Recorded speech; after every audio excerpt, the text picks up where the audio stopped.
Hello my dear students, मैं आशा करता हूं कि आप सब खुश होंगे और आप सबको जो कुछ सिखाया जा रहा है आपको समझ में आ रहा होगा और किसी को कोई दिक्कत नहीं होगी। अगर फिर भी कोई दिक्कत हो तो जरूर बताइएगा ताकि हम उसका समाधान कर सके। जैसा कि आप जानते हैं, मैं आपको अभी तक पैसिव वॉइस के अंदर में 3 चैप्टर पढ़ा चुका हूं।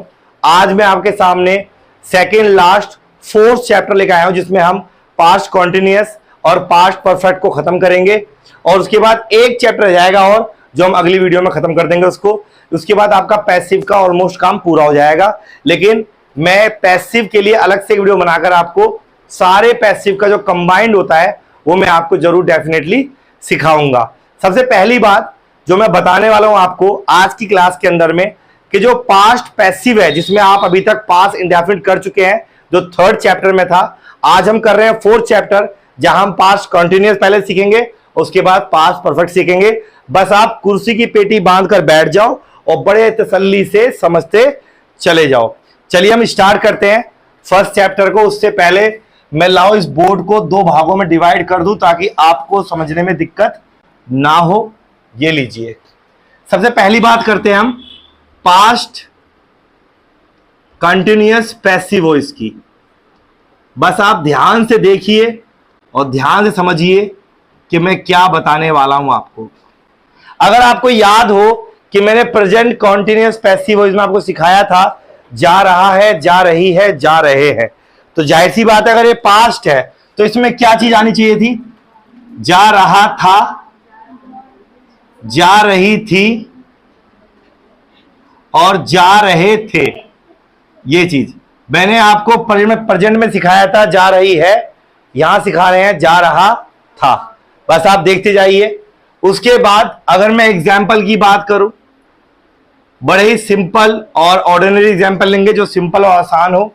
जैसे मैं लिखा स्वाति के द्वारा, स्वाति के द्वारा अंडे उबाले जा रहे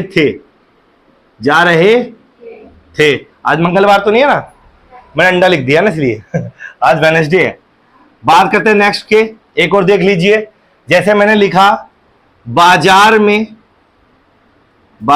में आलू बेचे जा रहे थे।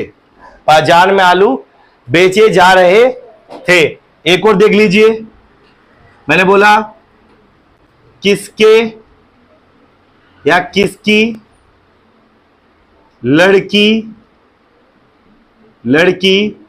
को पीटा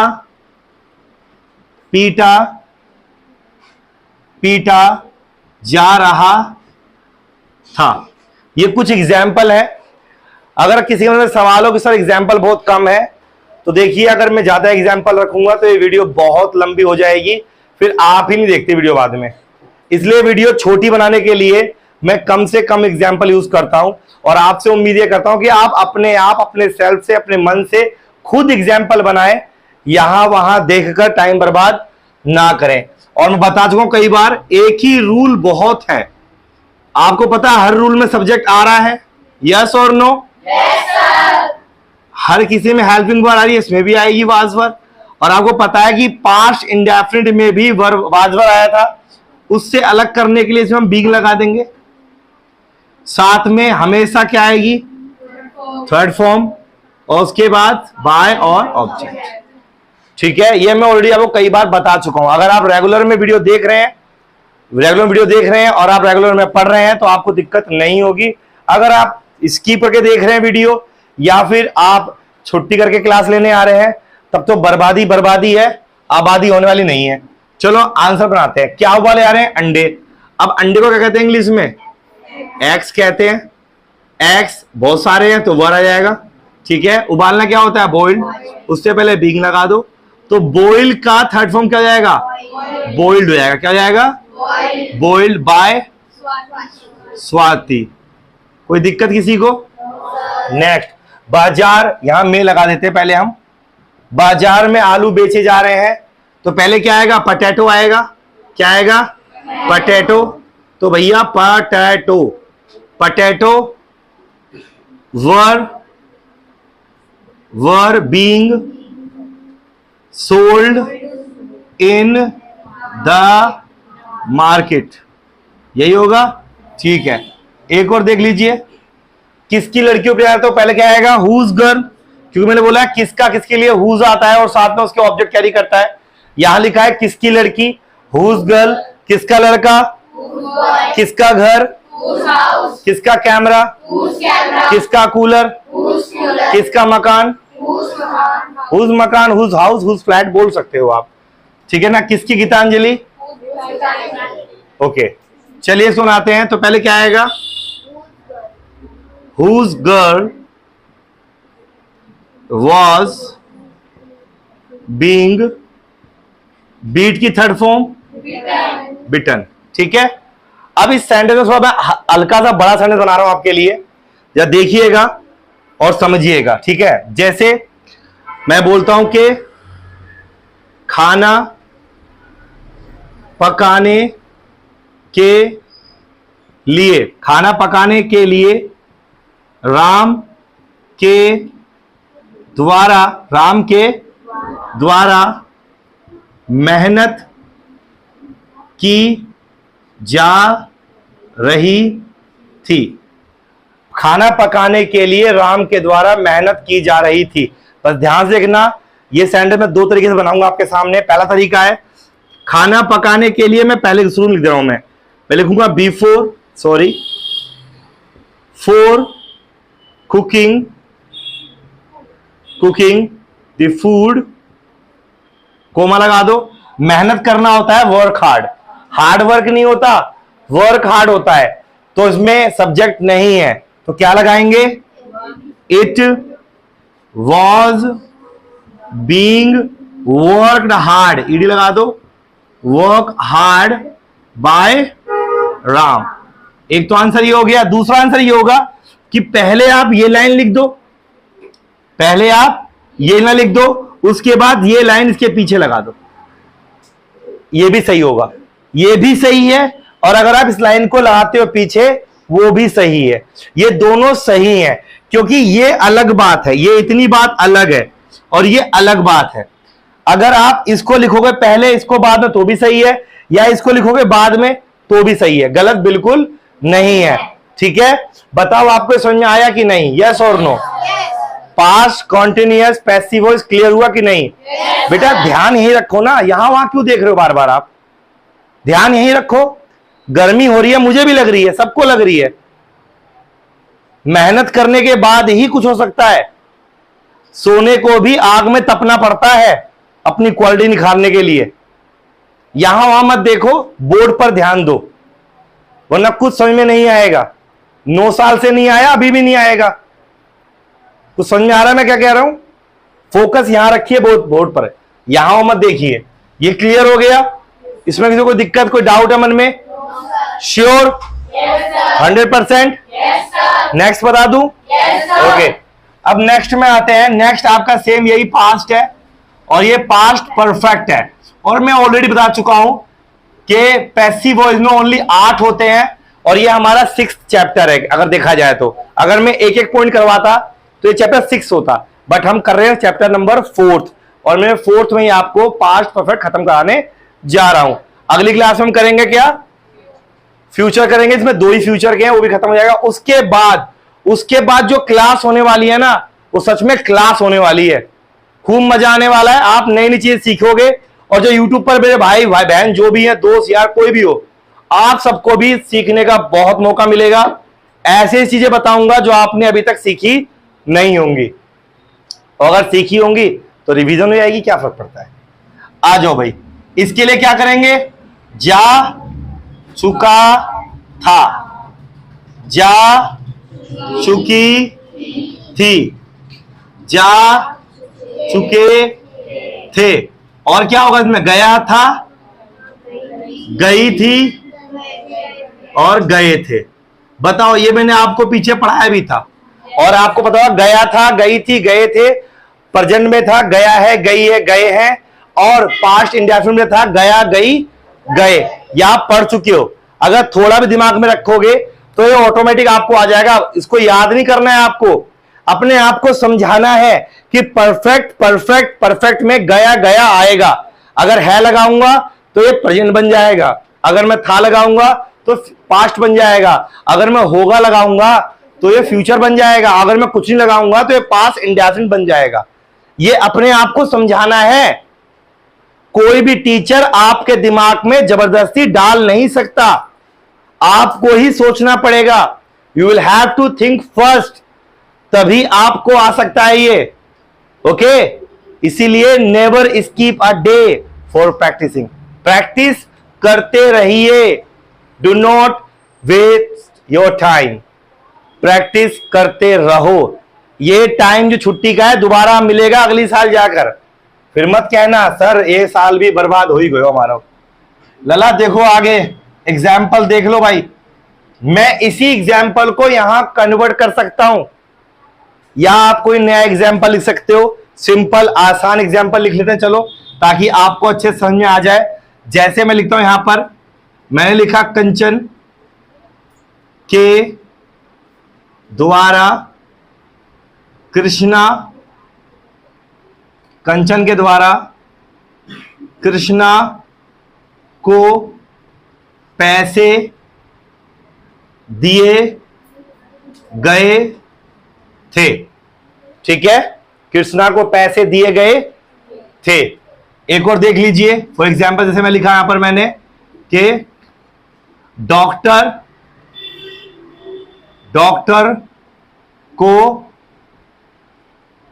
वहां नहीं भेजा गया था। ठीक है, एक और देखो, चाय बनाई जा चुकी थी। ये कुछ सेंटेंस आपके सामने है। ठीक है, और बोल जो कई बार आपको मैं रूल आपको एक ही यूज करना है। सब्जेक्ट सब में आएगा। अब प्रेजेंट के अंदर में हैज हैव आया था, यहां हैड लगा दो। हैड, उसके साथ में बीन और ऑलवेज वर्ब की थर्ड फॉर्म बाय ऑब्जेक्ट। बनाना कितना आसान है। कंचन के द्वारा कृष्णा को पैसे दिए गए। अब यहां पर जो चीज दी गई है उसी को बना दो सब्जेक्ट। ठीक है, क्या चीज दी गई है? मनी। तो इसका आंसर आएगा money had been given. Given किसको? Given Krishna by Kanchan. ठीक है, और बताइए, डॉक्टर को वहां नहीं भेजा गया है भाई, इसको बनाना है। कैसे बनेगा? क्या किसको नहीं भेजा गया है? तो doctor had not been sent. Sent की थर्ड फॉर्म सेंट। कहां? देयर। कहां पर? देयर। उसके बाद चाय बनाई जा चुकी है। देखो भाई, चाय बनाने के लिए कुक मत लगाना कभी। चाय है तो मेक लगाओ या प्रिपेयर लगाओ। ठीक है ना, मेक या प्रिपेयर लगाना चाहिए आपको। जैसे टी हैड बीन मेड या प्रिपेयर्ड लगा सकते हो आप, कोई दिक्कत नहीं है उससे। प्रिपेयर्ड बस हो गया आंसर, और कुछ नहीं करना, और इसमें कुछ नहीं करना। देखो, पर्पस तो ऐसे बहुत कुछ होते हैं सीखने के और समझने के, लेकिन पैसिव वॉइस के आने का सबसे बड़ा फायदा होता है आपकी ट्रांसलेशन में। और मैं आपको लगभग हर वीडियो मैंने हर बार ये लाइन जरूर बोली है कि अगर आपका पैसिव स्ट्रांग हो जाता है तो और भी काम आसान हो सकता है, आपको समझने के लिए और बहुत कुछ ये मिल सकती है। पैसिव के बाद जब आपका ये एक्टिव और पैसिव दोनों हो गया, एक तरह से टेंस भी हो गया आपका और पैसिव भी हो गया। बशर्ते मैंने टेंस की वीडियो डाली नहीं है, लेकिन आपको मैंने पढ़ाया सबको ही है, और उम्मीद करते हैं कि जो वीडियो देख रहे हैं उनको टेंस आता ही होगा। अगर नहीं आता है कमेंट जरूर करना, मैं डेफिनेटली समझाऊंगा जरूर। देखो और समझना बात को, ये आपका हो गया, हमारा बचा है फ्यूचर इंडेफिनिट और एक बचा है फ्यूचर परफेक्ट। ये दो और बचे हमारे पास। जो अगली क्लास में यानी चैप्टर नंबर 5th में मैं इसको फिनिश कर दूंगा।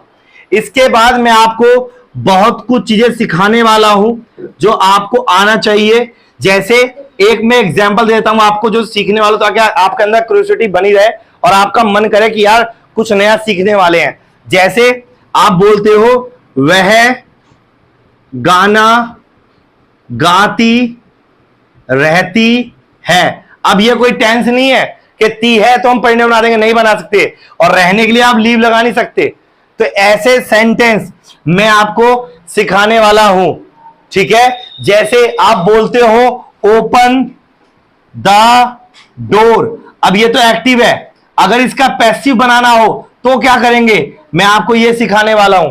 मतलब ऐसी कई चीजें जो आपकी ट्रांसलेशन में काम आएंगी, आपकी ग्रामर को स्ट्रॉन्ग बनाएंगी, ये सब कुछ मिलने वाला है। बट एक ही काम करना है, अपने दोस्तों को जितना ये वीडियो शेयर कर सकते हो शेयर करो और उनको बताओ कि एक क्लास ऐसी भी है जहां सब कुछ पढ़ाया जा रहा है बिना पैसे के, क्योंकि यूट्यूब तो बिना पैसे का चल रहा है ना। आपका क्या खर्च हो रहा है, सिर्फ डाटा खर्च हो रहा है। और एक बात जो जरूर बोलना चाहूंगा, आप चाहे 9th में हो, चाहे 10th में हो, चाहे 11th में या 12th में हो, अपने अंदर से रटने की प्रवृत्ति को हटा दो, रटने की चीजों को हटा दो, याद करने का पोर्शन हटा दो। अगर ये आप चीजें हटा देते हो और अपने आप को समझने के लिए तैयार करते हो कि मुझे जो कुछ करना है समझना है, मुझे मैथ सीखनी है, मुझे इंग्लिश सीखनी है, मुझे एसएसटी सीखनी है, मुझे साइंस सीखनी है, इस पे फोकस करो। अगर आप सीखने के लिए फोकस करोगे तो आपको कुछ याद नहीं करना पड़ेगा, क्योंकि अगर याद के चक्कर में पड़े रहोगे तो आपको कुछ भी आने वाला नहीं है। अभी आपका टाइम है सीखने का, समझने का। इतने साल पढ़ने के बाद अगर आपको मैथ नहीं आती है ना तो धिक्कार है तुम्हारे ऊपर, ठीक है। इतना पैसा खर्च करने के बाद नहीं आती तो भी धिक्कार है। और सबसे बड़ा धिक्कार तो इस बात का है कि पूरे साल ट्यूशन पढ़ने के बाद भी अगर आपको नकल चलानी पड़ रही है क्लास के अंदर में, आपको बच्चों से पूछना पड़ रहा है, तो किस बात के ट्यूशन पढ़ाता फिर? वो ट्यूशन का फायदा क्या है कि अगर ट्यूशन पूरे साल पढ़ने के बाद भी नकल ही चलानी है तो ट्यूशन क्यों पढ़ना है? सीधा नकल चला लो। क्यों ट्यूशन पढ़कर अपने माँ बाप का पैसा खराब कर रहे हो? बताओ, आपके स्कूल में होता है कि नहीं होता है? बच्चा स्कूल में आता है, पेपर दे रहा है, बच्चे सबसे पूछते फिर रहे हैं, बहन इसका आंसर क्या है, भाई इसका आंसर क्या है, तूने 5वां कर लिया, तूने 4था कर लिया। भाई इसी में लगाया था इंसान। अगर आपको जब आप ट्यूशन पढ़ रहे हो उसके बावजूद अगर आपको नकल चलानी पड़ रही है, आपको बच्चों से पूछना पड़ रहा है, तो इसका मतलब आपने पैसे ट्यूशन में नहीं खड्डे में गिर दिए हैं। कहां गिर दिए हैं?